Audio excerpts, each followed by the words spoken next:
Bismillahirrahmanirrahim. My name is Shazeb Arif and my registration number is L1F19BSCH0011. My instructor name is Sadaf Javed and the topic on which I am going to present is acid rain.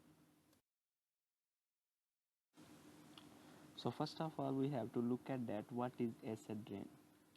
Acid rain or acid deposition is a broad term that includes any form of precipitation with acidic components such as sulfuric or nitric acid that fall to the ground from the atmosphere in wet or dry forms. This can include rain, snow, fog, hail, or even dust that is basic.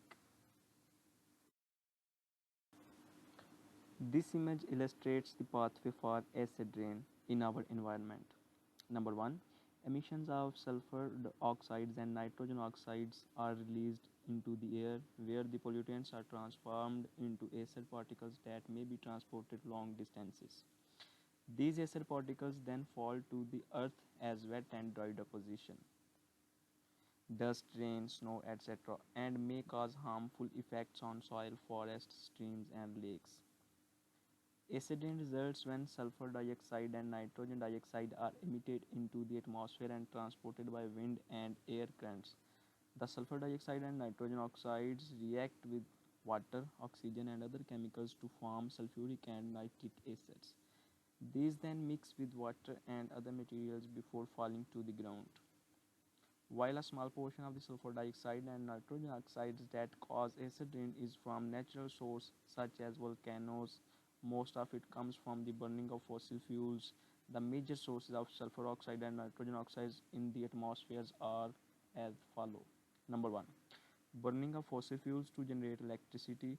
Two-thirds of sulfur dioxide and one-fourth of nitrogen oxides in the atmosphere come from electric power generators. Number 2 is vehicles and heavy equipment. Number 3, manufacturing, oil refineries and other industries. Number 4, winds can blow sulfur oxide and nitrogen oxides over long distance and across borders, making acid rain a problem for everyone and not just those who live close to these sources.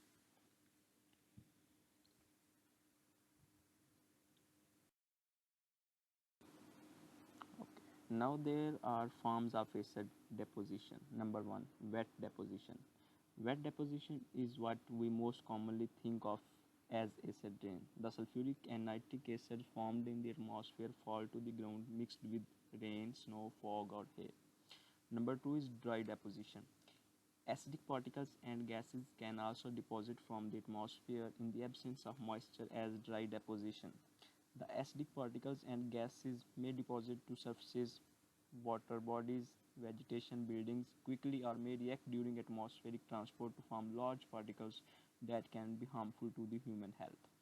When the accumulated acids are washed off a surface by the next rain, this acidic water flows over and through the ground and can harm plants and wildlife such as insects and fishes. And the most important thing, the amount of acidity in the atmosphere that deposits to earth through dry deposition depends on the amount of rainfall an area receives. For example, in desert areas, the ratio of dry to wet deposition is higher than an area that receives several inches of rain each year.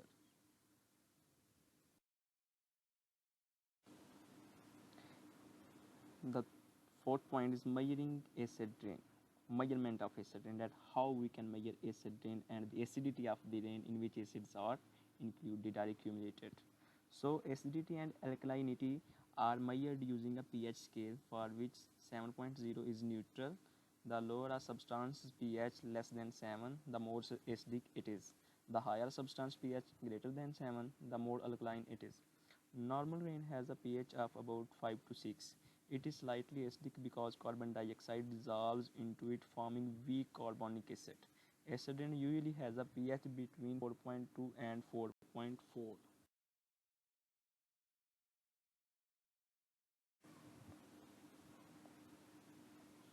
Now look at the effects of acid rain. First of all, we will see the effects of acid rain on an ecosystem. So, for seeing the effects on ecosystem, first of all, we have to know that what is an ecosystem.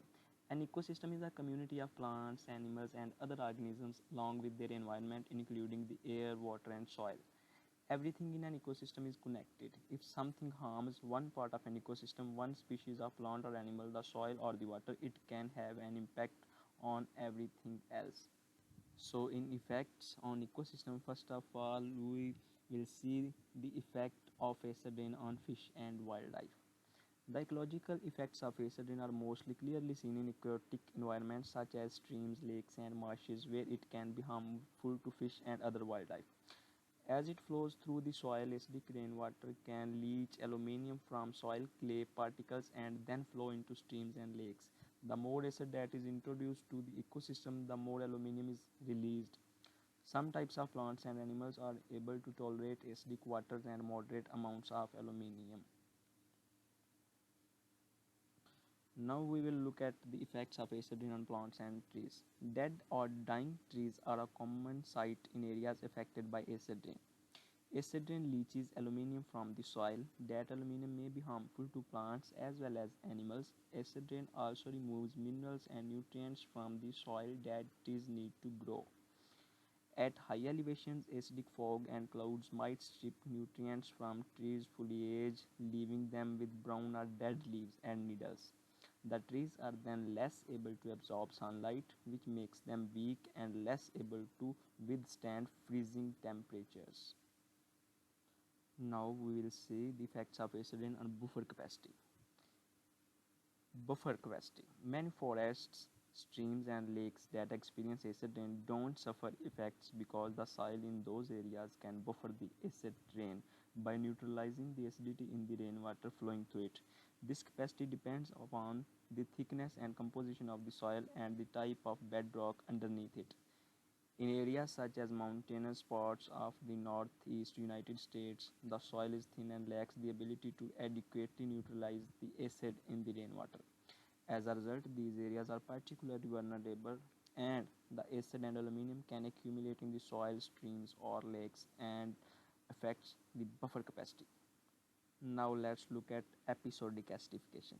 Melting snow and heavy rain downpours can result in what is known as episodic acidification.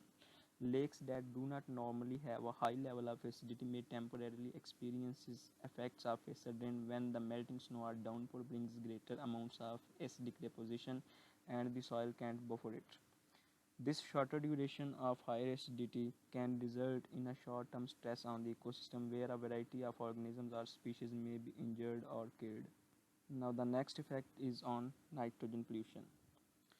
It's not just the acidity of acid rain that can cause problems. Acid rain also contains nitrogen and this can have an impact on some ecosystems. For example, nitrogen pollution is in over coastal waters is partially responsible for declining fish and shellfish populations in some areas.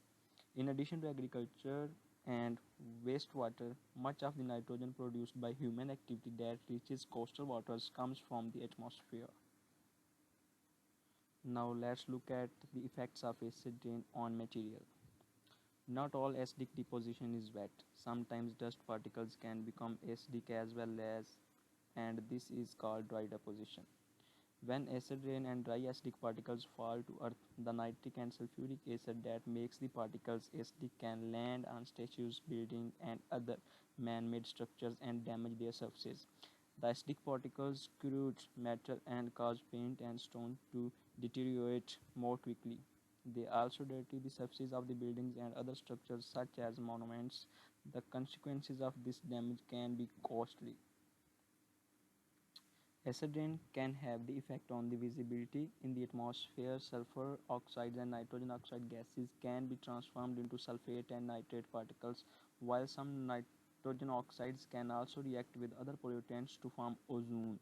These particles and ozone make the air hazy and difficult to see through. This affects our enjoyment of national parks that we visit for the scenic view, such as Shenandoah and the Great Smoky Mountains. Now look at its effects on human health.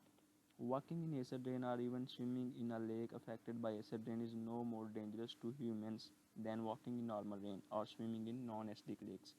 However, when the pollutants that cause acid rain, sulfur oxide and nitrogen oxides, as well as sulfate and nitrate particles, are in air, they can be harmful to humans.